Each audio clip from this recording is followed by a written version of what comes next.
ओं शुभंकर्ये नमः। गुरु ब्रह्मा गुरुर्विष्णु गुरुर्देवो महेश्वरः गुरु साक्षात् परब्रह्म तस्मै श्री गुरवे नमः। निखिल श्रेयोदायिनी सर्वकार्य सिद्धिप्रदा परब्रह्म स्वरूपिणी शुभंकरी नमोस्तुते। अस्मत् श्री गुरुचरणारविंदाभ्यां नमः। श्री श्री श्री गणपति सच्चिदानंद सद्गुरुभ्यो नमो नमः। आदित्याय च सोमाय मंगलाय बुधाय च गुरु शुक्रः शनिभ्यश्च राहवे केतवे नमः।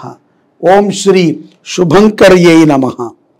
భర్త అయిన భార్యకి ఎంతో సహకారాన్ని అందించడము ఈ పౌర్ణమి తర్వాత చూడొచ్చు.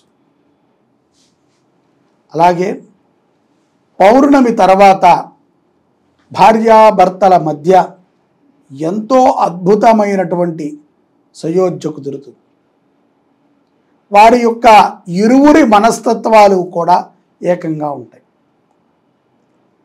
శరీరం మీద ఆరోగ్యం మీద కర్కాటక రాశి వారు శ్రద్ధని పెంచుకోవాల్సి వస్తుంది.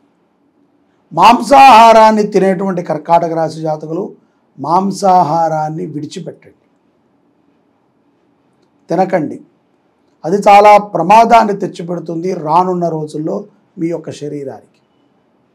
అలాగే ఇతరులతో అంటే పెద్దలతో కానీ మనకి సంబంధించినటువంటి పెద్దవాళ్ళతో కానీ గురువులతో కానీ ధార్మికమైనటువంటి బోధకులతో కానీ మాట్లాడేటప్పుడు జాగ్రత్తగా మాట్లాడాలి. ఒక చిన్న మాట మీ యొక్క క్యారెక్టర్ని నిర్ణయిస్తుంది. పొరపాటున మాట్లాడి ఉండవచ్చు అని మీరు అన్నా అది సర్దిపుచ్చుకోవటానికి సరిపోదు. కాబట్టి మాట అమృతం లాంటిది, జారకూడదు. ఒకసారి జారిందంటే అది విషమైపోతుంది. కరెక్ట్గా ఎక్కడ పడాలో అక్కడ పడితేనే అమృతముకి విలువ. కాబట్టి కర్కాటక రాశి జాతకులు పెద్దలతో మాట్లాడేటప్పుడు, తల్లిదండ్రులతో మాట్లాడేటప్పుడు ఆవేశంగా మాట్లాడకండి. అలాగే వ్యాపారములు చేసుకునేటువంటి వారు తమ వ్యాపార సంస్థల్లో ఉన్నటువంటి కార్మికులతో ఆనందంగా ఉండండి.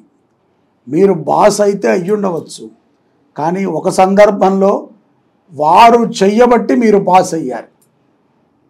ఆ విషయాన్ని ఆలోచించండి.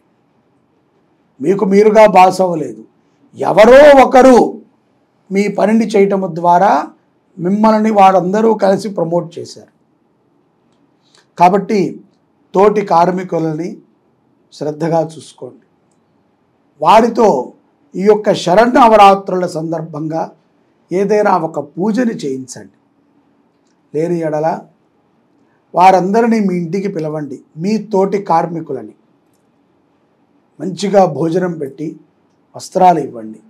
అలా వ్యాపార సంస్థలని నడిపేటువంటి వారు వారి యొక్క వ్యాపార సంస్థ వృద్ధి చెందటమే కాకుండా తోటి కార్మికుల యొక్క అనుగ్రహం చేత మరింత వేగముగా ఆనందముగా అభివృద్ధిలో ఉంటారు.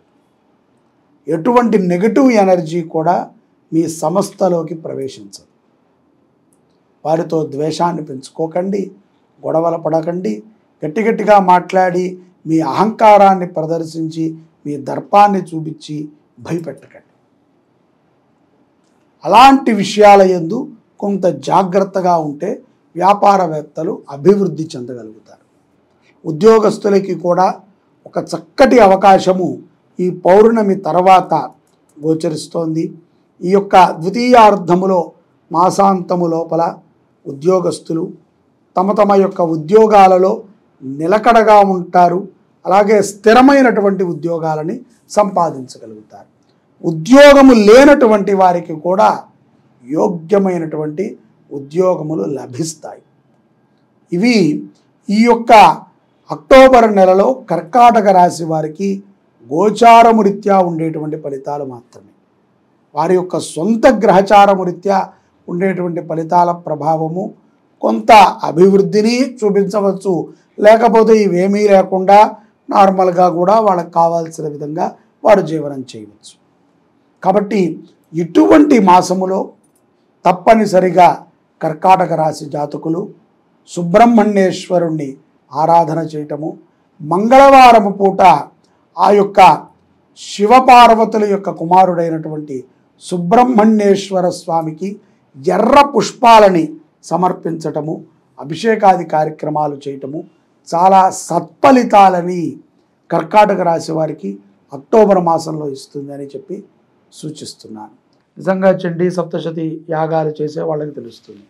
మన ఇళ్లలో మనం చేసుకోవాలన్నా ఒక చండీ హోమం మినిమంలో మినిమం ఎంత లేదన్నా సరే ఒక 15,000 నుంచి 20,000 ఖర్చు అవుతుంది. ఇంకా తక్కువ అంటే 10,000 ఖర్చు అవుతుంది. లేదు కొంత వైభవంగా చుట్టుపక్కల వాళ్ళందరినీ పిలిచి నలుగురు పండితులతో చేసుకోవాలి అనుకుంటే 50,000 కదండి. ఒక పారాయణ ఒక హోమం, 9 పారాయణలు చేయాలంటే చాలా తీసుకుంటారు. ఈ శరన్నవరాత్రి శరత్కాలే మహాపూజలు కొన్ని ఉంటాయి తెలుసు కదా, మహాపూజలు అంటూ ఉంటాయి. అటువంటి పూజా ఫలితాన్ని శరత్కాలంలో ఇస్తుంది. కాబట్టి ఆశ్వీజ మాసంలో శరదృతువు వార్షికం అంటే సంవత్సరానికి ఒకసారి వచ్చేది. ఈ సంవత్సర కాలంలో ఈ 9 రోజులు శతచండీ యాగంలో ఎవరమైనా సరే చక్కగా సంప్రదించి పాల్గొంటే వాళ్ళ గోత్రనామాలను ముందుగా నమోదు చేసుకుంటాం. ఎందుకంటే ఎక్కువ మందిని పెంచుకునే అవకాశం కూడా లేదు. ఎందుకంటే చేయించాలిగా, వాళ్ళు అక్కడికి వచ్చినప్పుడు మనం కూర్చోబెట్టి చేయించాలి. ఏదో జరిగిపోయిందండి అని అనలేం. అమ్మవారితో నేను ఇంత చెప్పినాక నేను ఆడుకోకూడదు, ఇంత చెప్పాక వాళ్ళు కూడా ఆకతాయితనంగా పాల్గొకూడదు. సో దాని శక్తి 2 పక్కలా ఉంటుంది. నాకు ఆ భయం ఉండాలి, చేసుకునే వాళ్ళకి ఆ భక్తి ఉండాలి. అలాంటప్పుడే యాగం యొక్క ఫలితము వాళ్ళకు అందుతుంది. కాబట్టి ఈ యొక్క శరన్నవరాత్రుల్లో శుభంకరి దేవస్థానంలో మన సాయినగర్ ప్రగతి నగర్లో మన దేవస్థానం ఉంది కదా, అక్కడ హైదరాబాద్లో, అక్కడ మనం ఈ యొక్క యాగాన్ని ఈ యొక్క అక్టోబర్ 3వ తారీఖు నుంచి 12వ తారీఖు వరకు విజయదశమి పర్యంతము చక్కగా వైభవంగా చేస్తున్నాము. వివరాలు కావాల్సిన అనుకున్న వాళ్ళు చక్కగా సంప్రదించవచ్చు. సంప్రదిస్తే వాళ్ళకి ఆ వివరాలు చెప్తారు. దాని ప్రకారంగా వాళ్ళు యాగంలో పాల్గొనేటువంటి ప్రయత్నాన్ని చేయవచ్చు. ఈ యొక్క శతచండీ యాగం 3వ తారీఖు నుంచి మొదటి రోజు 3వ తారీఖున గణపతి పూజ, దీక్షాధారణ, అలాగే నవకలశ స్థాపన, అంకురారోపణ, అఖండ దీపారాధన. ప్రతిరోజు కూడా 3 అంటే ఒక 3 బ్రాహ్మలు 9 సార్లు చండీ సప్తశతి పారాయణ చేస్తారు. ఒక హోమం చేస్తారు. పారాయణ సమయము మొదటి రోజు కొంత ఆలస్యం అవ్వచ్చు కార్యక్రమాల రీత్యా. 2వ రోజు నుంచి ఉదయం 6 గంటలకి పారాయణ, 9 గంటలకి హోమం. 9 గంటలు అంటే అది హోమం అయ్యేటప్పటికి 11:30 అవుతుంది.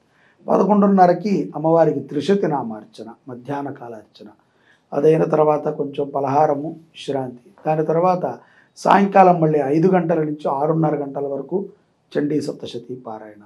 6 గంటల నుంచి శ్రీచక్రానికి అభిషేకము, చతుషష్ఠి ఉపచార పూజ, మహామంగళహారతి, తీర్థప్రసాద సేవ ఉంటాయి. దీంతో అంగంగా ఆయా రోజులలో ఆయా నక్షత్రాల ప్రకారంగా ఉండేటువంటి పూజా కార్యక్రమాలు జరుగుతూ ఉంటాయి. విజయదశమి రోజున మనకి ఈ యొక్క చండీ యాగము ఆ రోజున ఉదయం ఉంటుంది. హోమమైన తర్వాత మహాపూర్ణాహుతి, బలిప్రదానము, అలాగే నవకలశ ఉద్వాసన, ఆ యొక్క నవదుర్గా కలశల యొక్క జలముతో అమ్మవారికిను మరియు భక్తులకి సంప్రోక్షణ. ఇంత విశేషమైనటువంటి శతచండీ యాగము యొక్క హోమరక్షాధారణ నేను చెప్తున్నాను ఘంటాపదంగా. ఎవరైతే గనక ఈ హోమ భస్మాన్ని తీసుకుంటారో అటువంటి వారికి ఎన్ని సమస్యలున్నా తొలుగుతాయి, రాసి పెట్టుకోవచ్చు. వారు నిశ్చల భక్తితో దాన్ని గనక పొందితే అమ్మవారి అనుగ్రహాన్ని వారు అతి సులభంగా పొందవచ్చు. కాబట్టి ఆ హోమరక్షాధారణ తర్వాత చక్కగా ఎవరైతే ఈ యజ్ఞానికి సహకరించినటువంటి దాతలు ఉంటారో వారందరికీ విశేషమైన ప్రసాదం. ఆ తర్వాత బ్రాహ్మలకి ఆశీర్వచనం. అంత కర్తువు చేయించినప్పుడు బ్రహ్మని పూజ చేయాలి కదా, బ్రాహ్మలకి ఆశీర్వచనం.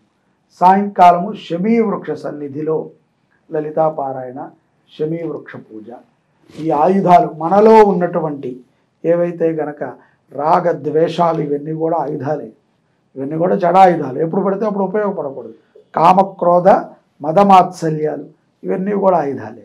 ఈ ఆయుధాలన్నిటినీ కూడా అనవసరంగా మనం ప్రదర్శించకుండా ఆ యొక్క శమీ వృక్ష సన్నిధిలో విడిచిపెట్టి ఉండాలి.